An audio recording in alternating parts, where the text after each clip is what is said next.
이 두 번째 강의 마지막은 이제 어떻게 아카이브를 구축하는지 한번 일괄적으로 프로세스를 한번 제가 설명해 드리겠습니다. 네, 처음에는 기록을 식별할 줄 알아야 돼요. 기록을 식별할 줄 알아야 되고 어떤 기록이 있는지 조사를 해야 돼요. 그러니까 기록을 식별할 줄 알아야 그것이 이제 수집하고 보존할 수 있는 기록인지 그런 그 이후에 활동이 시작이 되는 거죠. 기록이라는 물질이 있어야 그 이후에 수집이든 관리든 이용이든 여러 가지 기록과 관련된 활동이 진행이 될 수가 있는 겁니다. 우리가 보통 이러한 그 기록을 이렇게 찾는 과정 중에 제일 먼저 하는 그 활동을 기록 조사라고 합니다. 영어로는 그냥 레코드 서베이라고 그러는데 어떤 기록이 있는지 그런 기록들은 대충 대개 어떤 기록들인지 하는 것. 또 시간 여유가 되면은 그런 기록들에 대한 대략적인 어떤 목록을 아주 기초적인 목록이죠. 그런 목록을 만드는 작업들을 보통 얘기를 합니다. 이제 큰 아카이브에서는 기록물 조사를 하면 기록물 조사서라고 그래가지고 그것이 뭐 샘플링으로 조사를 하든 전체적으로 전부 일괄 조사를 하든 기록물 조사서라는 게 나오게 됩니다. 그리고 기록물 조사서에는 기록에 식별될 수 있는 뭐 제목이라든지 생산한 사람이라든지 기관이라든지 대략적인 그 생산 기간들 또 그런 기록이 다루고 있는 주제나 내용이 뭔지 정도를 기록 조사서에다가 이렇게 기록을 해둡니다. 정리를 해서 기록 조사서를 생산을 합니다. 두 번째는 이제 이렇게 사전 조사한 자료를 기반으로 해서 이게 아카이브에 수집하고 보존할 기록인지 그 가치를 평가하는 과정을 거칩니다. 우리가 보통 기록물의 가치 평가를 하고 그러기도 하고 이제는 가치라는 말을 빼고 그냥 보존 비록으로 선별할 기록인지 이렇게 평가하는 평가하는 과정을 거쳐서 우리가 수집할 기록을 선별하는 겁니다. 그러니까 평가를 하고 나서 선별을 하고 선별을 해도 우리가 수집을 할 수 있을지 않을지 모르는 경우가 많아요. 그 다음에 이제 본격적인 수집 과정으로 들어가는 겁니다.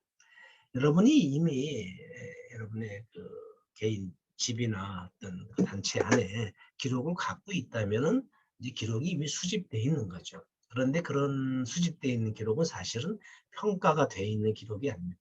다시 말해서 그 안에 그 수집대 여러분이 이제 수집되었다고 믿고 있는 그런 그 덩어리 자료 중에 기록이 아닌 게 있을 수도 있고 또 불필요한 사본이 많이 있을 수도 있고 또 오래 보존할 가치가 없는 어떤 기록이 들어가 있을 수도 있고 여러분의 개인 아카이브를 만드는 목적과는 무관한 성격을 가진 다른 기록이 상관없는 기록이 있을 수도 있는 겁니다. 자, 그런 것을 다 가려내고 이렇게 구별해내면서 가치 있는 기록, 필요한 기록만들을 뽑아내는, 골라내는 것이 평가고 그 중에서 어떤 그 평가의 과정을 거쳐서 이거는 당장 아카이브에 구성되어야겠다, 수집되어야겠다고 하고 결정했을 때 그거를 선별하는 기록이라고 보통 얘기를 합니다.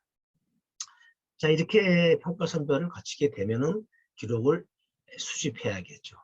그런데 이제 우리가 있는 기록을 수집하는 것, 확보하는 것 말고도 또 여러 가지 방법으로 또 기록을 또 새로 생산하기도 합니다. 여러분이 이제 구술을 받는다거나 이렇게 어떤 얘기에 대해서 주제에 대해서 이제 그 알고 있는 분들한테 과거에 그런 있었던 일에 대한 얘기를 듣는 거죠. 이런 프로그램들이 많죠. 텔레비 같은 데 보면은 자기가 직접 어떤 사진 촬영을 한다거나 동영상을 찍는 것이 이제 그 기록을 생산하는 과정입니다.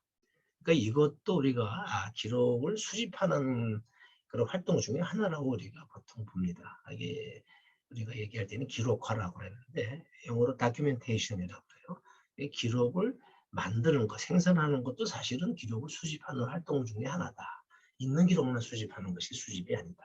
그거를 알아두면 좋을 것 같아요. 그럼 이런 기록물들을 잘 관리한다. 그러니까 이제 통제한다, 컨트롤한다 그런 말을 쓰는데 이런 기록들을 잘 분류하고 정리를 해놔야 됩니다. 이게 우리가 이 정리라는 말은 굉장히 뜻이 넓은 말인데 실제 기록을 관리할 때는 이게 어떤 식으로 이렇게 잘 분류하고 배열한다 하는 그런 말이 맞습니다. 영어로는 arrangement라고 그러는데 실제로 어떤 기록들을 잘 그룹핑을 시켜서 유사한 기록 혹은 같은 성질을 가진 기록, 중요하게는 이런 같은 사람이 생산한 기록들을 따로따로 이렇게 분리해서 모아놓는 그런 분류나 배열 형태를 갖다가 우리가 말하는데 그런 작업을 하는 겁니다. 우리가 그거를 출처 정리라고 그러기도 하고 계층별 정리라고 하는데 이거는 기록물 분류하는 활동에 들어갔을 때 제가 자세히 쉬운 방법으로 하는 방법을 설명해 드리도록 하겠습니다. 그 다음에 이렇게 분류된 기록에 대해서 이 기록들이 어떤 것이다 하는 거를 그 기록물의 그 수준, 뭐 덩어리별로 이게 커다란 뭐 박스면 박스, 무슨 뭐 이렇게 묶음면 묶음, 하나의 낱장이면 낱장. 그러니까 이걸 갖다 기록철, 기록 문건, 기록건 보통 그렇게 얘기를 하는데 그런 기록철, 기록건, 문건별로 이렇게 설명을 작성하는 것을 우리가 기술 작업이라고 합니다. 영어로 디스크립션이라고 보통 얘기합니다. 이러한 디스크립션을 하는 활동을 하게 되고 이렇게 디스크립션, 기술을 하면은 바로 그러한 작업을 통해서 내가 무슨 기록을 갖고 있다고 하는 목록이 나오게 됩니다. 자, 이렇게 목록을 확보하게 되면, 만들게 되면은 우리가 이거를 이제 기록물 검색 도구, 뭐 파인딩 에이지라고 보통 얘기를 하는데 이것을 가지고 기록을 통제하게 되고 관리하게 됩니다. 그래서 그러한 그 지적인 통제라고 하는데 어떤 기록이 있는지를 알게 되고 그 기록물의 목록이 있기 때문에 이런 것을 서거에, 보존 서거에, 뭐 서거가 없으면 서가에, 어떤 상자에, 보존 상자에 잘 이렇게 보존하는 활동을 하게 되는데 그것을 우리가 이제 보존 환경에 맞게 기록물을 보존하는 그런 활동이라고 합니다. 자, 이렇게 보존되어 있는 활동을 가지고 보존되어 있는 기록을 가지고 잘 관리하고 기록물을 찾아서 이용할 수 있게 하는 게 이제 마지막에 그 과정이라고 할 수가 있게 됩니다.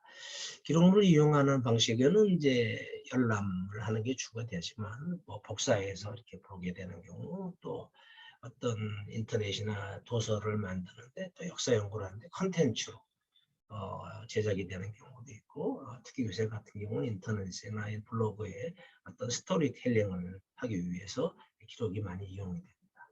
또 이제 기록물 자체의 전시도 있고 어떤 특별한 주제 전시를 하거나 프로그램을 만들 때 기록물이 많이 활용이 돼서 점점이 이렇게 기록물의 사진이라든지 그 내용이 들어가는 그런 방식으로 기록물들이 다양하게 이용되게 됩니다.